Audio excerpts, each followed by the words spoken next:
this pandemic produced COVID-19 millionaires. These were all fraudsters looting public money. This building here has got its fair share of criminals. Are you one of them? There was one or two companies that were mentioned. The official code name for the operation was restricted to a few officials who are privy to the test results of a patient. We are releasing patients without negative results. Already the information reaching us is that some counties clearly don't seem to be accounting properly for their COVID funds. When Jack Ma donated masks, where did the mask go? Back echoes 254. Cut through the Kenyan system to ravage every facet of life as we know it. The COVID-19 pandemic opened the floodgates for looting of funds allocated for medical supplies. NTV Investigative exposes the rot at different government agencies and the people involved. This Sunday, COVID-19 Millionaires with our special projects editor Dennis Okari airs at 9 p.m. Here is a sneak peek. The year was 2020. While you were at home sanitizing grocery bags and scrolling TikTok to stay sane, a different kind of virus was infecting the glass-walled offices of KEMSA, a systematic fever of greed. Outside, the country was on its knees.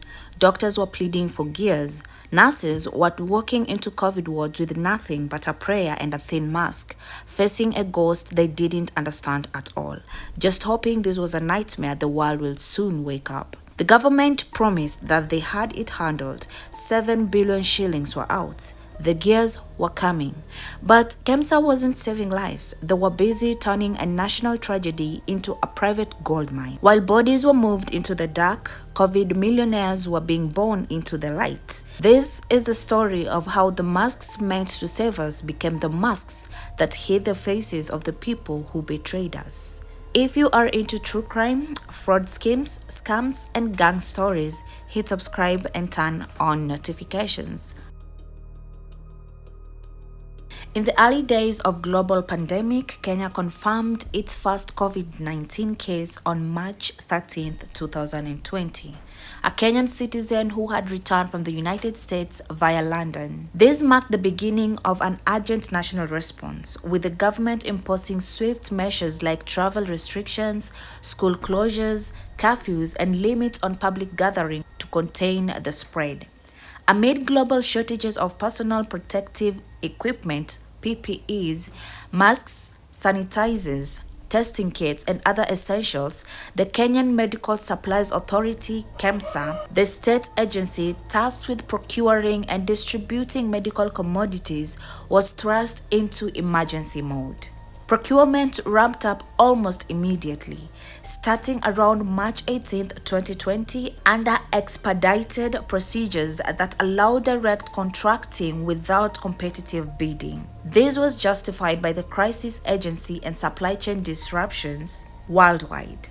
As per emergency provisions in public procurement laws, KEMSA began sourcing billions of shillings worth of COVID-19 related items, including PPE for healthcare workers and hospitals.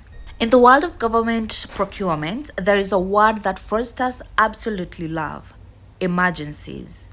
In a normal year, winning a multi-million shilling government contract takes months of vetting, mountains of paperwork, and fierce competition.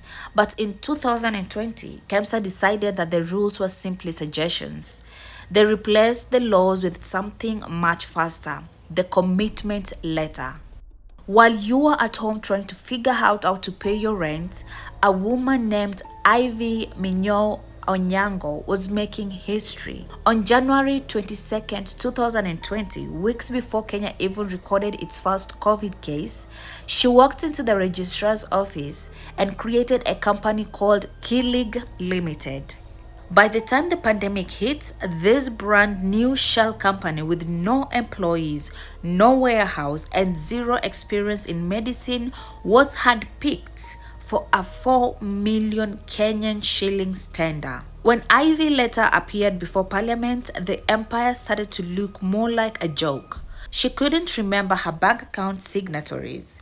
She couldn't explain how her company, which was barely a month old, was trusted with enough money to buy half the masks in the country. It was clear she wasn't the mastermind. She was just the face of a deal that was signed, sealed, and delivered before the public even knew it existed. But the audacity didn't stop with Kilig.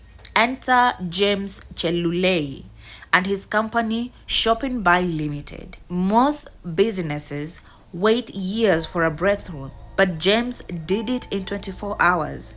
His company was registered in mid-February, and by the time the ink was dry in the registration papers, he had clinched a 1.3 billion Kenyan shillings contract. One day, you're a startup on paper, the next, you're a billionaire supplier for a national government. And then, there's the case that still leaves a bitter taste in my mouth. Briema Grains Limited, owned by Hassan Osman and Abdul Kafar Ali. This company was built for one thing: cereals. They sold maize. They sold beans. They were grain traders. Yet, when KEMSA needed life-saving 3-ply masks and PPEs, they didn't call a medical manufacturer. They called the cereal guys. Briema Grains walked away with 167 million Kenyan shillings for medical supplies they had no business handling, while established medical firms who were offering the same gears for half the price were told there was no money left. It was a targeted midnight tender spree. KEMSA officials were reportedly making phone calls to specific individuals, telling them to send an intent letter and pick up their billion-shilling contract the next day. It was a private party, and the entry fee was a connection to the right office. In March 2020, Chinese billionaire Jack Ma did something incredible. He sent a massive care package to every single African nation to help them fight the virus. For Kenya, this included 100,000 masks, 20,000 testing kits, and 1,000 protective suits. It was a gift of solidarity. Free gear meant for the doctors and nurses who were currently using trash bags as aprons. But in Kenya, even a gift comes with a price. The shipment arrived at JKIA on March 24th. The cameras were there, the officials were smiling, and the health ministry thanked the Jack Ma Foundation for the generosity. But as soon as the cameras stopped flashing, the mystery began. Within weeks, reports started leaking that a significant portion of that donation, nearly 21 packages, had simply vanished. They didn't just fall off a truck. They were reportedly intercepted by a private company working in cahoots with high-ranking government officials. Allegedly. The investigation by the DCI revealed a plot so cold, it's hard to wrap your head around it.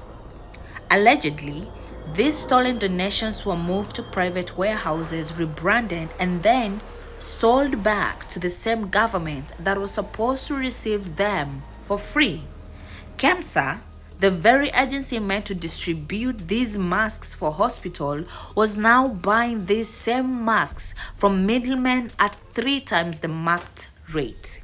While Health Cabinet Secretary Mutahi Kagwe initially denied the theft, the Transport Ministry eventually admitted to Parliament that the math didn't add up. They received 697 packages, but 21 were short delivered. Where did they go? Some believed they were diverted in Ethiopia, while others pointed to rogue elements at Afya House. But the result was the same. The gear meant to save lives was instead used to fill the pockets of the well-connected. By 2026, the Jack Ma case remains one of the biggest unanswered questions of the pandemic. It wasn't just about the money, it was about the fact that even in global catastrophe, some people saw a humanitarian gift as nothing more than free stock for their next fraudulent deal. They didn't just steal equipment, they stole the country's best chance at protecting its frontline workers. Megascope Healthcare Limited named promptly in Dennis Okari NTV expose for allegedly handing and possibly reselling parts of donation, including the Jack Ma consignment of masks, ventilators, and other items that reportedly vanished after clearing at JKIA. The company cleared the shipment but faced questions on distribution. It threatened legal action against NTV of the reporting, issued threats of legal action against NTV and Dennis Okari demanding retraction and apologies. This led to court intervention. By late August-September, a Nairobi High Court ordered Nation Media to pull down the story from social media platform pending a libel hearing. Reports emerged of Okari going into temporary hiding for safety amidst the pressure. Behind every serial trader who suddenly became a medical mogul, there was a politician or a high-ranking official pulling the strings. In the KEMSA scandal, the names reached the very top of the political food chain. The Ethics and Anti-Corruption Commission and various parliamentary committees spent months trying to figure out who gave the orders. The biggest name to be dragged into the center of the storm was David Murathe, the then vice chairman of Jubilee Party and one of the most powerful men in the country at the time. Murathe was linked to Killig Limited, the company that famously landed a 4 billion Kenyan shillings tender just weeks after being formed. While he denied being a director, he eventually admitted in a sworn affidavit that he was a joint signatory to the company's bank account at Equity Bank. His defense, he claimed he was only a guarantor to ensure the Chinese suppliers would be paid. But to the public, it looked like a clear case of using closeness to power to influence a 1 billion shilling commitment later. We also can't forget the role of Ministry of Health leadership. While Health Cabinet Secretary Mutahi Kagwe was the face of the daily COVID briefings, his office was under intense scrutiny. The suspended KEMSA CEO Jonah Manjari dropped a bombshell during his testimony, claiming that he was under intense pressure from two top officials, then Health PS Susan Mochache and her colleague Kembi Gitura, who was the KEMSA board chairman. Manjari alleged that these officials would send him SMSs, messages, and email directing him to award tenders to specific companies. It was procurement by text messages. And finally, there was the political protection factor. During the height of the probe, several politicians were accused of acting as fixers or guarantors for the suspect companies. Names like Halahe Wako, the former CEO of EACC himself, was mentioned in relations to Azure Commercial Service, a firm that bagged a 347 million Kenyan shilling tender. Wako admitted to helping the firm secure a 176 million shillings loan from a bank to fund the tender, claiming he was just helping a friend into a business deal. August 26, 2020, President Uhuru Kenyatta publicly ordered a swift 21-day investigation into the perpetrators, directing relevant agencies to act decisively. This presidential directive, combined with the EACC ongoing work and parliamentary committee probe, kept the momentum alive. By 2026, many of these figures have moved on to new roles or survived the legal onslaught. But the KEMSA files shows a clear pattern. The COVID millionaires weren't just lucky entrepreneurs, they were the beneficiaries of a political class that saw a national emergency as the ultimate business opportunity. So where does that leave us? As of early 2026, the KEMSA scandal is neither fully active nor fully dead. It is the cold case file trapped in a loop of bureaucratic delays and further investigations. The millions that were paid to Killig Limited, Shopping Buy, and Briema Grains have largely been laundered, spent or moved offshore. The 2.3 billion shilling that Auditor General confirmed was lost through price inflation, that was a direct hit to the Kenyan taxpayers, and it's a hit that was never recovered. The puppet masters, the politicians like David Murathe, they faced public shame, yes, but they largely avoided the empire's end that many had hoped for. The CEO, Jonah Manjari, and other junior officials remained the face of the scandal, serving as a shield for the real architects. The true legacy of KEMSA isn't just the money that was stolen, it's the erosion of trust.